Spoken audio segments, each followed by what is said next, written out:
Hi, so I'm going to be making another video on me learning how to use a mixing desk because I did another video, I learnt some stuff, but I don't think I'm quite up to the speed with how to use the mixing desk. I'm going to be using this video, which is by this YouTuber, that long, so I can learn what I actually need to do, like what I need to, how to use it and stuff.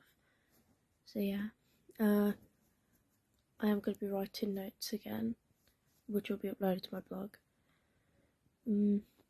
Obviously, I don't have access to these equipments at home.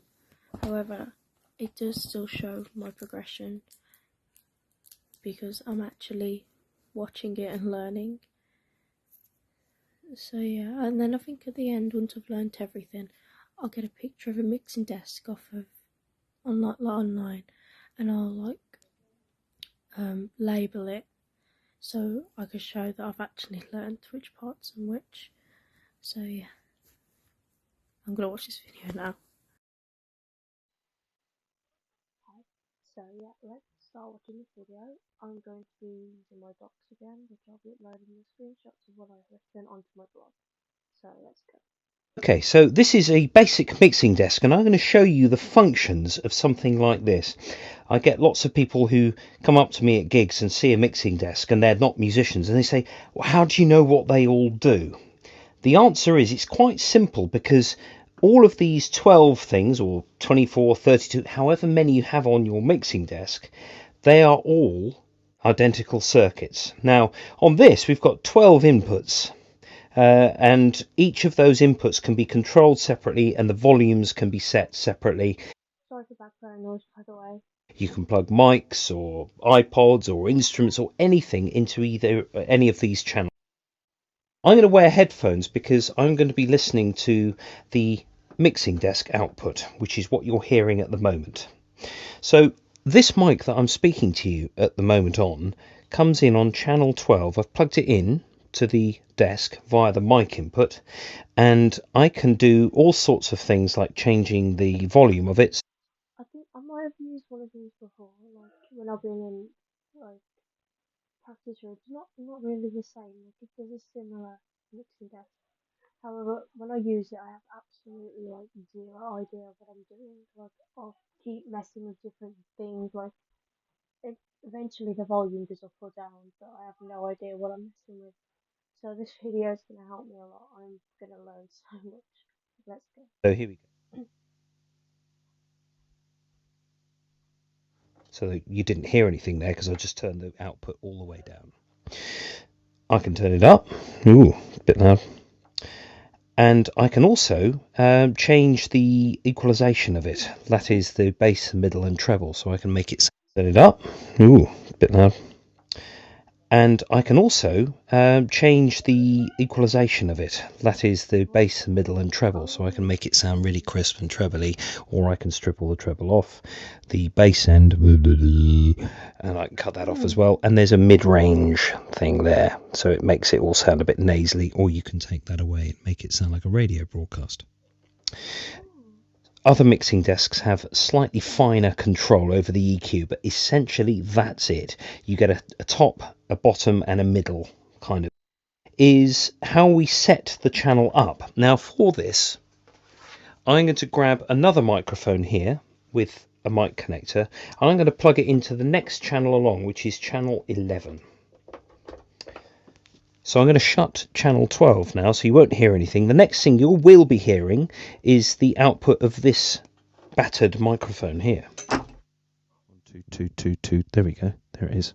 So this is a vocal mic that you use on stage. So channel 12, which is my condenser microphone here, was picking me up. Now it's this. 1, 2, 2, 2, 2, 2, 2. Now, the first thing you need to do, as you can hear, it's a little bit quieter at the moment. And the reason for that is that the top control on most mixing desks, which is called gain or trim or something like that, the top control allows you to set the input level of your mic or line instrument. So what I have to do first is bring the fader to the bottom, or I'm going to take it slightly lower so that you can still hear what I'm saying.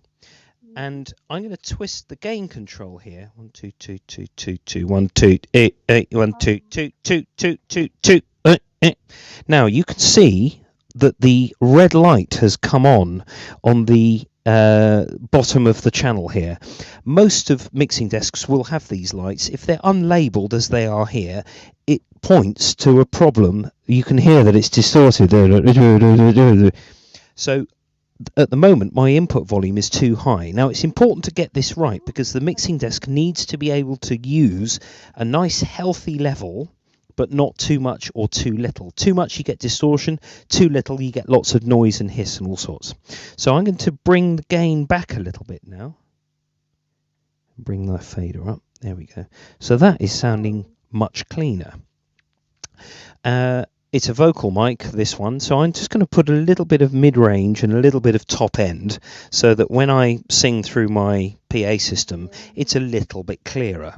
Now, notice that it's very fine control here with the EQ. If you're having to add lots and lots of equalization, the chances are there's something wrong with the mic, or the drum is not tuned properly, or there's a problem somewhere else. You shouldn't have to add masses of EQ.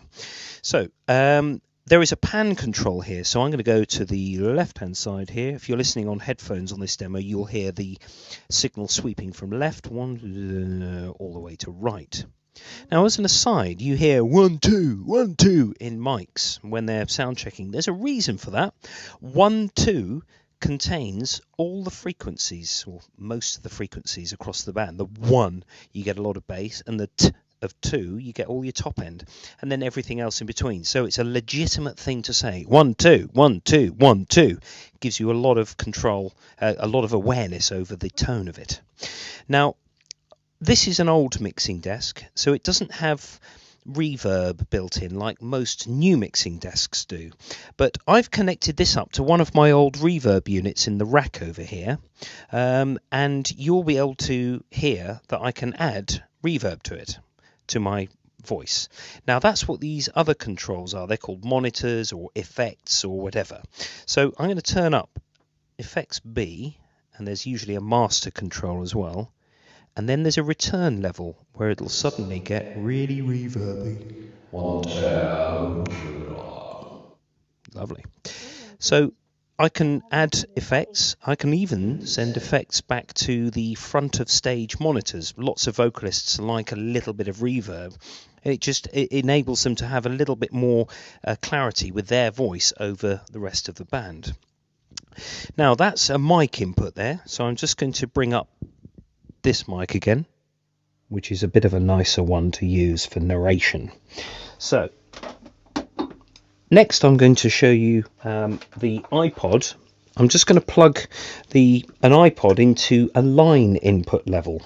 Now usually your output of your iPod, if you're using a headphone jack, will have 2 jacks on the other end, one for left and one for right. So if I plug this iPod into, let's plug it into 7 and 8, channels 7 and 8. Grab my iPod, and I've got something here that I partly own the copyright to, so that's not going to be an issue. And now I'm going to make sure that my equalization to start with is set centrally, and I'm going to set the gain controls so that they are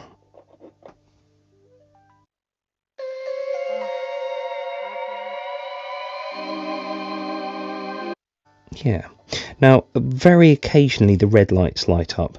The output of an iPod is actually quite low. It's much lower than a CD player or a professional music player. So you have to set the gains usually quite high on this. So I'm going to now push up the faders 7 and 8. At the moment, the pan control of each one is set centrally, but ideally, because I've got 2 channels, left and right,